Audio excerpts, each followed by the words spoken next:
Good morning. This is the picture that we have today. We got a little excursion, or Friday homeschool walk on the Greenbelt here in Middleton.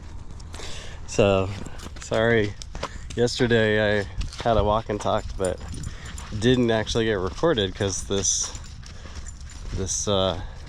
micro SD was full. So we're gonna do a little walk and talk, me and the boys. Last couple walk and talks I did was just talking about, well, I was in New Plymouth yesterday.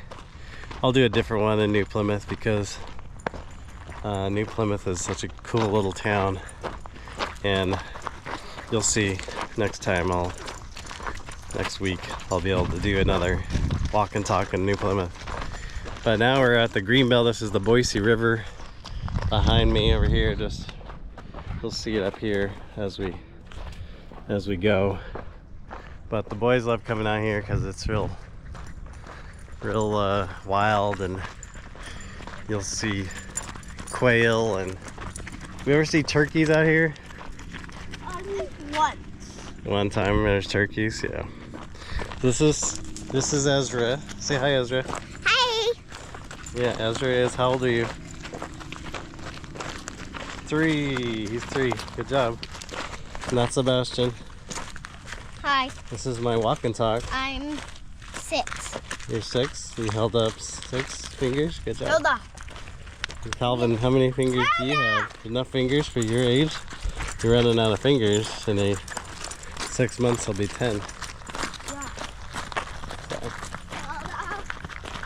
So this is a dad's glory right here. He's got his little ones and his dog.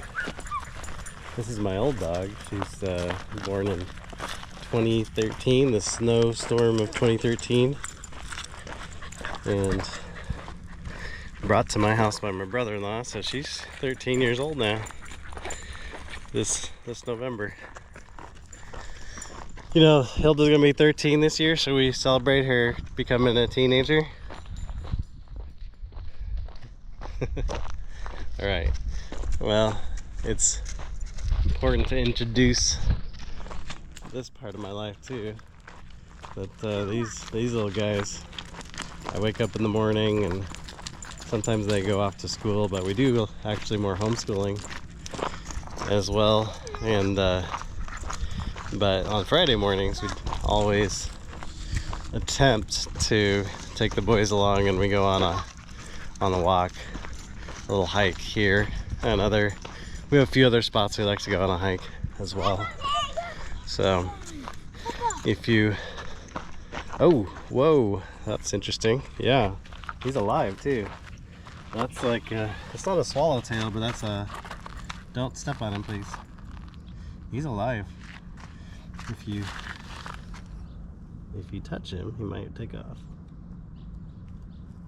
Can I get him on my finger? Oh, maybe? Yeah, he's alive. For sure. He's not really interested in flying, probably because he's not warm. He was in the shade.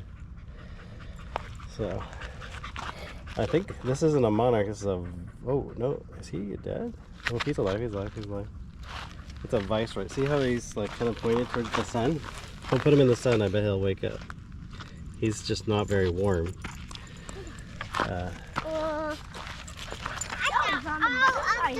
That's really neat. Right here. Papa, here. You found another one? No. Oh, I'll put him on this rock right here. Watch out. I'll put him on this rock. Oh, careful, careful. Step on him. He's gonna get warmed up. Let's go. Okay. And then he'll fly away.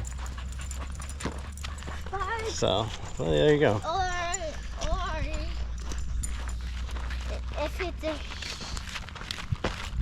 it's a she or a he, if it's a she, it might be trying to lay some eggs. Yeah, I actually don't know what part of the life cycle he's in, so he could be in the dying part. Wait for me. Yeah, we're waiting, but you gotta only bring 2 rocks, not 3 or 10. You can't You can't hold that many, buddy. I think you can put one in my food. Alright, look like this one's becoming an excursion with the boys. Okay, let's go, let's go. No, no, no, no, come on. Like trying to gather all the rocks. So we're actually pretty close to a sand pit quarry or something like that down this road. And so all of this rocks and whatnot, they're just everywhere. There's actually piles and piles of rocks up here. But just over this embankment, there's the Boise River, which is the main river that flows through Boise and down into Caldwell, where we live, and into the Snake River, actually. And the Snake River joins the Columbia River. It's one of the main tributaries to the Columbia River. So we got a lot of great outdoor stuff here. A lot of these trees are cottonwood. That's a cottonwood tree right there. This is one right here. They're real pretty in a sense, but they're pretty flimsy. They break but they get nice and large. They grow out west here next to a lot of rivers and streams and stuff. And got some maple. That's a maple right there growing. Not a lot of oaks. There are some. So, but yesterday when I got cut off, I'm just going to speak briefly. I was actually talking about young men in the church, and I know this is going to be a different kind of walk and talk. It's not really going to make up for that video, but I was talking a couple of videos ago about how young men are very inquisitive and they're questioning everything. You know, how did our culture get to be the way it is? Why did we bring so many Muslim immigrants from Bosnia and all these countries in the Middle East and even from Africa? We have a lot of fox run from there into that bush. Is that a fox? Oh, cool. Yeah, there's foxes right here for sure. Yeah, they're very red. We have red foxes here. But anyways, why do we bring all these refugees here from Muslim countries? Why do we have mosques? You know, should we let mosques in our country? Should we have mosques here? Is this a Christian country? And I think we've redefined what it means to have religious freedom in this country to just religious pluralism, not religious freedom, which was intended for those who had been persecuted. Our fathers were persecuted, meaning our Presbyterian Congregationalist fathers, those Calvinists who were chased out of the Anglican Church and chased out of Europe by the Huguenots, who were chased out of by the French Catholics. And so we have lots of different streams from Europe of Protestant and Reformed churches, but now we've really expanded our definition of religious freedom to religious pluralism, which is not what our country was founded on. Our founding fathers talk about the duties of the government to promote true religion, meaning to promote the free exercise of the conscience of those who want to worship in the Protestant faiths, broadly speaking. So did we tolerate Roman Catholics? Well, at least they're Christian, so we tolerated those. We tolerated the Quakers, you know, the Anabaptists. They had a place because at least they proclaimed to be Christian. But then there was the question of now of all these other religions coming in. We have Hindus in Texas building great towers of golden images of monkey gods, and you have Satanists here in Nampa, Idaho, openly proclaiming their allegiance to Satan at these gay pride festivals and promoting abortion. And the question is, was this country made for those anti-Christian faiths? Muslims are anti-Christian. They'll murder Christians in their own country.